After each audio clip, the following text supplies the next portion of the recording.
Hamjambo ndugu zangu wapendwa, na wasalimu na pia nawatakia usiku wa amani na baraka, na matumaini ya kuwa mchana wa leo ulipitisha kwa amani na salama.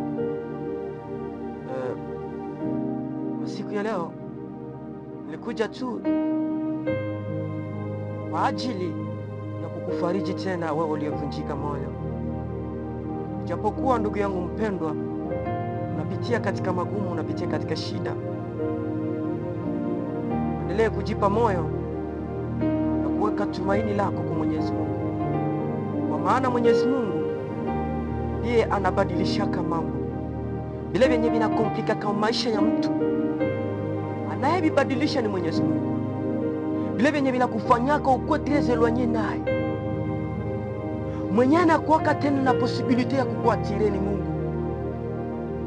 Peu importe quelle difficulté zenye utakuwa kuna traverser, wewe muamini tu Mungu na weka tu tumaini lako kwa Mwenyezi Mungu.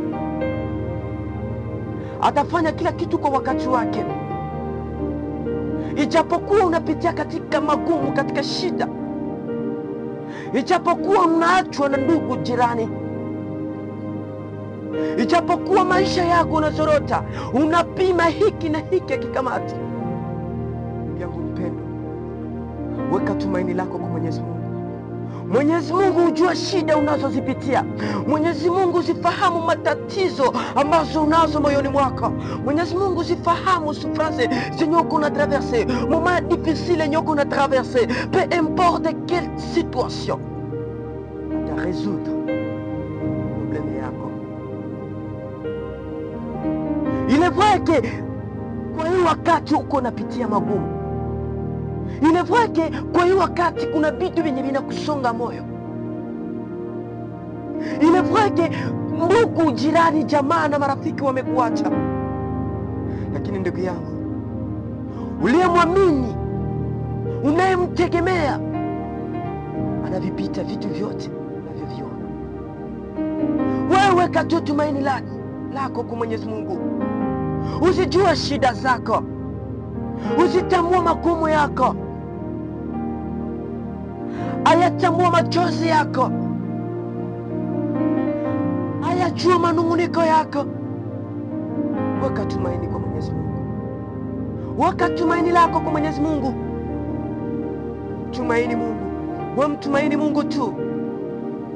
Peu importe situation utapitia, weka tumaini lako kwa Mwenyezi Mungu. Vitu viloko vya dunia visikuache na vikuzuie ufalme wa mbingu kuupata. Vitu vyenye viko na muda wavyo visikuzuie.